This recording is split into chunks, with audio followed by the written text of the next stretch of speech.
नमस्कार दोस्तों, मंजित मैथमेटिक में आपका स्वागत है। रोज की भांति आज हम फिर से आपके लिए 50 क्वेश्चंस के मिनी टेस्ट लेकर हाजिर हैं। दोस्तों, आज का टेस्ट शुरू करने से पहले हम आपको बता दें कि जो लोग नए हैं वो लोग चैनल को सब्सक्राइब कर लें और बेल आइकन को दबा दें ताकि नेक्स्ट वीडियोज और टेस्ट की सूचना आप तक पहुंच सके। और दोस्तों, 50 क्वेश्चंस के इस टेस्ट को सोल्व करने के बाद आप अपने इसको जरूर कमेंट करके बताएं ताकि पता चल सके कि आपकी तैयारी कैसी है, साथ ही अन्य लोगों को भी तुलनात्मक स्थिति पता चल सके। तो चलिए शुरू किया जाए। आज का पहला प्रश्न, स्वराज पार्टी का गठन किसकी असफलता के बाद हुआ? असहयोग आंदोलन की असफलता के बाद। ए आंसर होगा। 1929 में खुदाई खिदमतगार को किसने संगठित किया?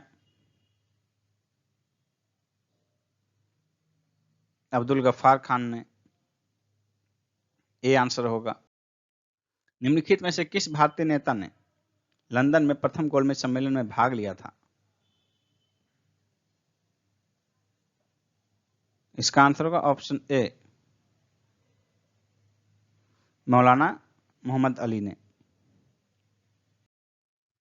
सिंधु सभ्यता में हाथी दांत के उपयोग के संबंध में निम्नलिखित में से कौन सा कथन असत्य है? इसका आंसर होगा ऑप्शन बी, उस समय हाथी दांत का कोई उपयोग नहीं होता था। यह गलत कथन है क्योंकि उसमें हाथी दांत का उपयोग जो है आभूषण बनाने के लिए किया जाता था और हाथी दांत के बने हुए कंघे भी मिले हैं सिंधु सभ्यता से। शेष तीन जो ऑप्शन है ए, सी और डी, तीनों सही कथन है। किस पशु के अवशेष सिंधु घाटी सभ्यता से प्राप्त नहीं हुए हैं? शेर, घोड़ा, गाय, हाथी। इसका आंसर होगा ऑप्शन सी, गाय। कुबड़ वाला बैल का अवशेष प्राप्त हुआ है और वह जो है सबसे अधिक पवित्र माना जाता था और पेड़ पौधों में जो है सबसे अधिक पवित्र पीपल को माना जाता था सिंधु सभ्यता में। इनमें से कौन सा ब्राह्मण आंध्रों के बारे में प्रथम साहित्यिक साक्ष्य देता है? इसका आंसर होगा ऑप्शन सी, ऐत्रेय ब्राह्मण। शतपथ ब्राह्मण सबसे प्राचीन ब्राह्मण है। इसमें महिलाओं को पुरुष की अर्धांगिनी बताया गया है। ऋग्वैदिक देवता इंद्र के विषय में निम्नलिखित में से कौन सी बात सही नहीं है? इसका आंसर होगा ऑप्शन डी, वह ऋत का धारक था। ऋत का धारक इंद्र को नहीं बल्कि वरुण को कहा गया है। वरुण को जगत का नियंता, देवताओं का पोषक, ऋत का धारक का उल्लेख किया गया है ऋग्वेद में। बाकी तीन जो स्टेटमेंट हैं ए, बी और सी, ये तीनों इंद्र के विषय में सही हैं। सोमनाथ को जीत कर लौटते समय महमूद कच्छ की खाड़ी के रास्ते क्यों गया? क्योंकि सामान्य रास्ते को भोज परमार ने रोक लिया था। ए ऑप्शन होगा आंसर। कौन सा सुल्तान नया धर्म चलाना चाहता था किंतु उलेमा लोगों ने विरोध किया? इसका आंसर होगा ऑप्शन बी, अलाउद्दीन खिलजी। अलाउद्दीन खिलजी सिकंदर की तरह विश्व विजेता बनने का आकांक्षी था। इसने सिकंदर सानी या सिकंदर द्वितीय की उपाधि धारण की। अपने मित्र तथा दिल्ली के कोतवाल अलाउल मुल्क के कहने पर उसने विश्व विजय तथा नए धर्म चलाने का विचार छोड़ दिया। मोहम्मद बिन तुगलक के समय किसे चीन का राजदूत नियुक्त किया गया था? इसका आंसर होगा ऑप्शन सी, इब्न बतूता को। यह मोरक्को मूल का अफ्रीकी यात्री था। इसकी रचना का नाम है रेहला। क्लारी पायट किस राज्य का मार्शल आर्ट है? इसका आंसर होगा ऑप्शन डी, केरला। गंगा नदी के तट पर कौन सा शहर स्थित है? मथुरा, आगरा, कानपुर, कोटा। इसका आंसर होगा ऑप्शन सी, कानपुर। और कानपुर के समीप जो है गंगा बहुत प्रदूषित है। मथुरा और आगरा यमुना नदी के तट पर स्थित हैं, जबकि कोटा राजस्थान में चंबल नदी के तट पर स्थित है। तारेगना नामक स्थान जो बिहार में आर्यभट्ट की वेधशाला से संबंधित माना जाता है, निम्नलिखित में से किस नगर के समीप स्थित है? इसका आंसर होगा ऑप्शन डी, पटना। तारेगना जो है पटना से 15 किलोमीटर दूर पटना गया मार्ग पर स्थित है, जो कि वर्तमान में भी खगोलीय अनुसंधान केंद्र के रूप में महत्वपूर्ण है। टोडा एक जनजाति है जो निवास करती है नीलगिरी की पहाड़ियों पर। सी ऑप्शन हो जाएगा। नेक्स्ट है, भारत का सुदूरतम दक्षिणी बिंदु कौन सा है? इसका आंसर होगा ऑप्शन सी, इंदिरा पॉइंट। और ये इंदिरा पॉइंट जो है ग्रेट निकोबार में स्थित है।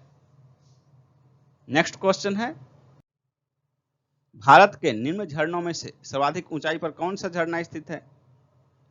इसका आंसर होगा ऑप्शन डी, कुचिकल झरना। तो जो ऑप्शन 4 दिए उसमें कुचिकल झरना सर्वाधिक ऊंचाई पर स्थित है और ये लगभग 455 मीटर की ऊंचाई पर स्थित है। लेकिन इसमें थोड़ा सा इसके बारे में बात और जान लीजिए कि विश्व जलप्रपात डाटाबेस के अनुसार वर्तमान में जो है भारत का सबसे ऊंचा जलप्रपात नोहकालिकई मेघालय में है। लेकिन जो है वो ऑप्शन में आपके नहीं रहती है। क्वेश्चन को ध्यान से पढ़िए कि भारत के निम्न झरनों में से, यानी कि ऑप्शन में जो झरने दिए हुए हैं तो उन झरनों में से कौन सा सबसे ऊंचा है? तो आंसर हो जाएगा ऑप्शन डी, कुचिकल झरना। नेक्स्ट क्वेश्चन है, लेटेराइट मिट्टियों का प्राधान्य है किस क्षेत्र में? लेटेराइट मिट्टियों का प्राधान्य किस क्षेत्र में है? इसका आंसर होगा ऑप्शन ए, मालाबार तटीय प्रदेश में। लेटेराइट मिट्टी जो है सर्वाधिक क्षेत्र केरल के मालाबार तटीय प्रदेश में पाया जाता है। दूसरा स्थान महाराष्ट्र का है। नेक्स्ट क्वेश्चन है, भारतीय मृदाओं में जिस सूक्ष्म तत्व की सर्वाधिक कमी है वह कौन सी है? भारत की मिट्टियों में किस सूक्ष्म तत्व की सबसे ज्यादा कमी पाई जाती है? इसका आंसर होगा ऑप्शन डी, जस्ता। नेक्स्ट है, निम्नलिखित में से किसे जैविक खाद के रूप में प्रयुक्त किया जाता है? इसका आंसर होगा option B, azolla. Azolla anabaena को जो है जैविक खाद के रूप में प्रयोग किया जाता है। नेक्स्ट क्वेश्चन है, हेकिस्टोथर्म पौधे हैं जो उगते हैं बहुत कम ताप पर। सी आंसर हो जाएगा। और जैसे पर्वत तथा अल्पाइन वनों में ये उगते हैं। नेक्स्ट है, भारतीय संविधान का कौन सा अनुच्छेद राष्ट्रपति को उच्चतम न्यायालयों से परामर्श करने की शक्ति प्रदान करता है? इसका आंसर होगा ऑप्शन सी, अनुच्छेद 143। अनुच्छेद 143 में कहा गया है कि राष्ट्रपति को विधि तथा तथ्य के व्यापक प्रश्न महत्व के प्रश्न के संदर्भ में उच्चतम न्यायालय से परामर्श करने की शक्ति प्रदान है। नेक्स्ट क्वेश्चन है, उदारीकरण, निजीकरण और भूमंडलीकरण की नई आर्थिक नीति घोषित की गई किस प्रधानमंत्री के द्वारा? इसका आंसर होगा ऑप्शन सी, नरसिम्हा राव द्वारा। लोकसभा के अध्यक्ष को कैसे हटाया जा सकता है? इसका आंसर होगा ऑप्शन बी, लोकसभा के सभी सदस्यों के बहुमत से पारित संकल्प के द्वारा। नेक्स्ट है, राज्य के नीति निर्देशक तत्वों में निम्न में से किसके बारे में संविधान शांत है? इसका आंसर होगा ऑप्शन ए, प्रौढ़ शिक्षा। यानी कि नीति निर्देशक तत्वों में प्रौढ़ शिक्षा का कोई उल्लेख नहीं किया गया है। बाकी जो 3 ऑप्शन है ये सभी राज्य के नीति निर्देशक सिद्धांतों में शामिल हैं। नेक्स्ट है, दो वस्तुओं के बीच घर्षण का कारण क्या है? इसका आंसर होगा ऑप्शन डी, उनके पृष्ठों पर अनियमितता। यानी खुरदरे सतह पर के बीच जो है घर्षण अधिक होगा और चिकनी सतहों के बीच घर्षण कम होगा। और मशीनों में घर्षण को कम करने के लिए और चिकनाहट उत्पन्न किया जाता है, इसके लिए अलग से लुब्रिकेंट का प्रयोग किया जाता है। जब झील का पानी जमने लगता है तो बर्फ सबसे पहले कहां से जमना शुरू होगा? इसका आंसर होगा ऑप्शन सी, ऊपर से। झील में पानी जमता है तो ऊपर से जमना शुरू होता है, जिसके कारण कि उसके नीचे पानी जो है उसी अवस्था में रहता है, क्योंकि ऊपर के तापमान जो कम होता है उसको फिर बर्फ कुचालक होने के कारण तापमान को नीचे जाने नहीं देता, जिसके कारण कि ऊपरी परत बर्फ जमा रहता है, नीचे पानी ही रहता है। और इसी कारण जो है झील में ठंड के दिनों में भी मछलियां जीवित रहती हैं, क्योंकि उसमें नीचे पानी जमा नहीं रहता है, सिर्फ पानी के रूप में रहता है, वो ऊपर बर्फ जमा रहता है। शुष्क मानव शरीर के विद्युत प्रतिरोध के परिणाम की कोटि क्या है? इसका आंसर होगा ऑप्शन सी, 10⁶ ओम। जबकि गीले मानव शरीर के विद्युत प्रतिरोध के परिणाम की कोटि 10⁻² ओम है, 10 स्क्वायर ओम यानी 100 ओम है। नेक्स्ट क्वेश्चन है, Indian institute of naturopathy and यौगिक साइंस कहाँ स्थित है? इसका आंसर होगा ऑप्शन डी, बंगलुरु में। नेक्स्ट है, कॉपर सल्फेट का जलीय घोल अम्लीय होता है क्योंकि यह लवण का जल अपघटन होता है। सी आंसर होगा। कॉपर सल्फेट का जलीय घोल अम्लीय होता है क्योंकि यह लवण का जल अपघटन होता है। नेक्स्ट क्वेश्चन है, आकाश का नीला रंग किसके कारण होता है? आकाश का नीला रंग जो है प्रकाश के प्रकीर्णन के कारण होता है। सी आंसर हो जाएगा।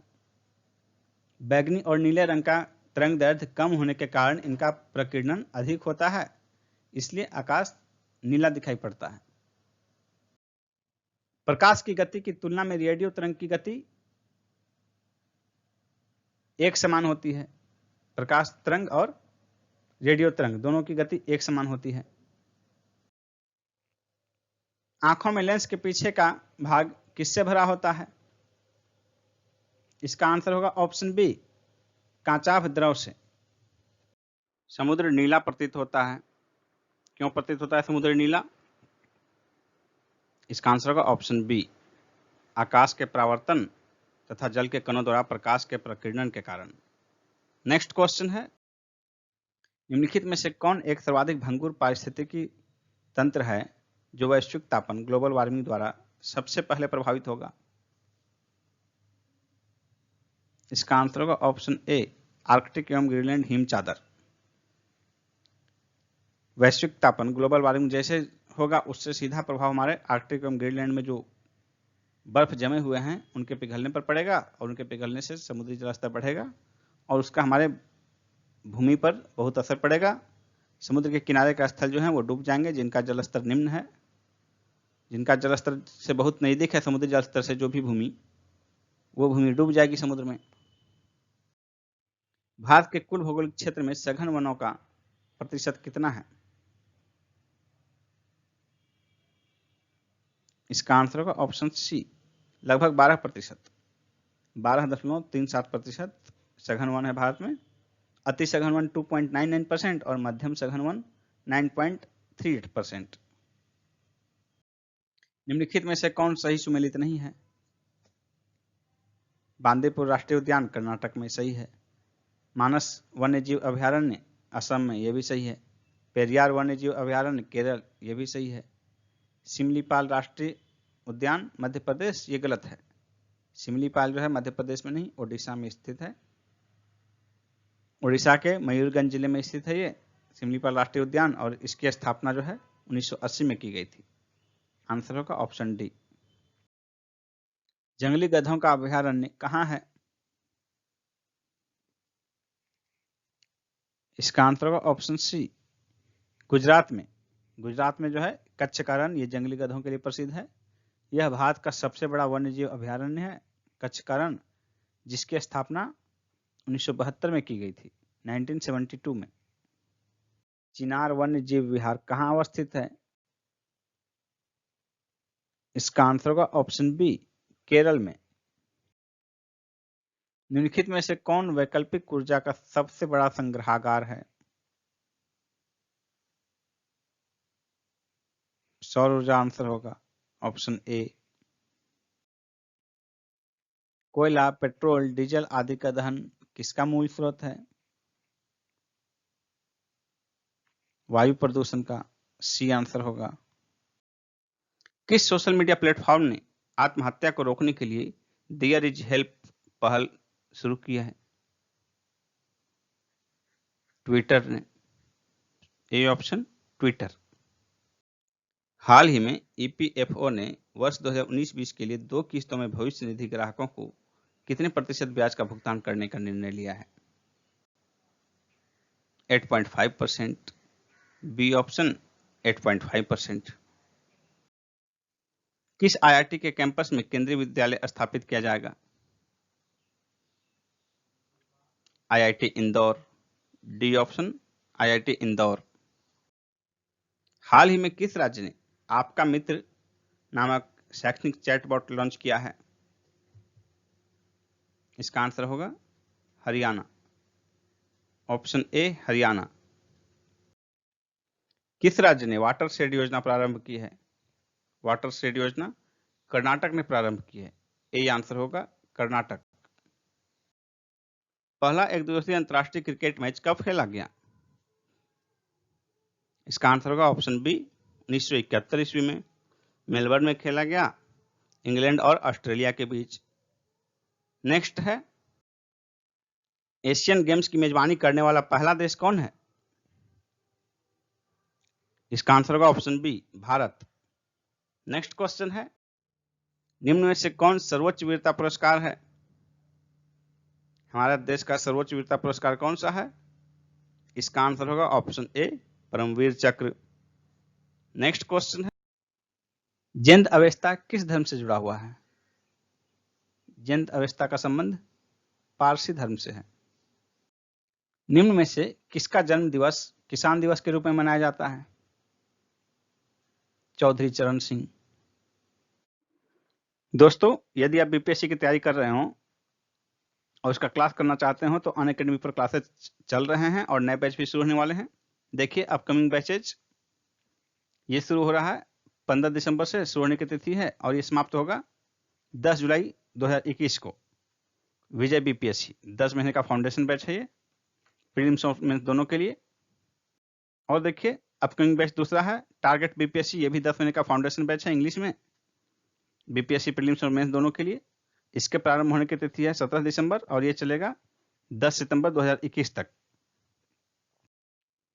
और जो बैचेज चल रहे हैं ऑनगोइंग बैचेज, वो देखिए 30 नवंबर को स्टार्ट हो चुका है और समाप्त होने की तिथि है 10 दिसंबर, 20 दिसंबर को समाप्त होगा।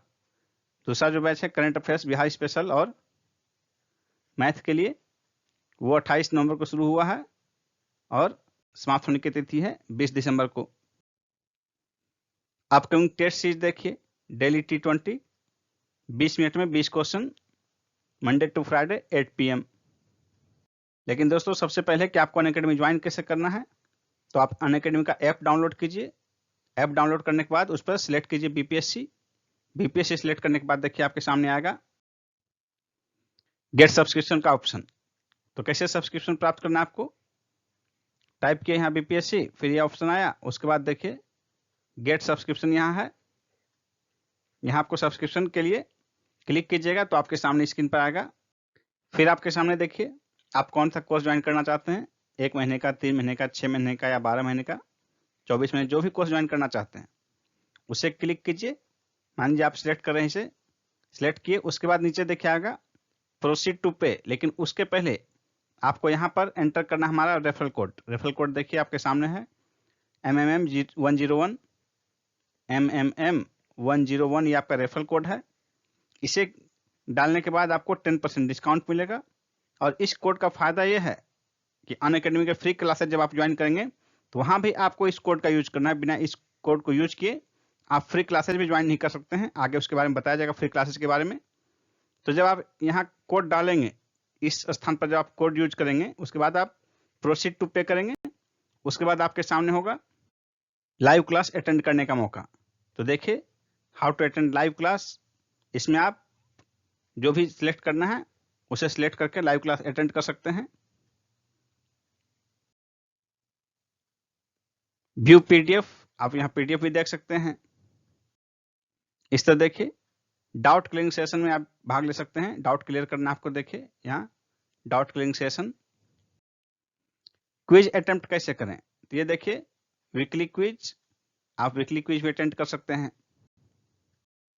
यहाँ आप बेनिफिट्स ऑफ अनअकैडमी देख सकते हैं, पूरा डिटेल से दिया हुआ है, देखिए सभी बिंदु को। टॉप एजुकेटर्स देखिए अनअकैडमी के आपके सामने हैं, टॉप एजुकेटर्स। और दोस्तों, न्यू फ्री प्लान देखिए अनअकैडमी का 1 दिसंबर को लॉन्च हो चुका है। आपके सामने है बेनिफिट्स ऑफ फ्री प्लान, देखिए पूरा डिटेल दिया गया है। Special classes, full length test, live quiz, T20 series.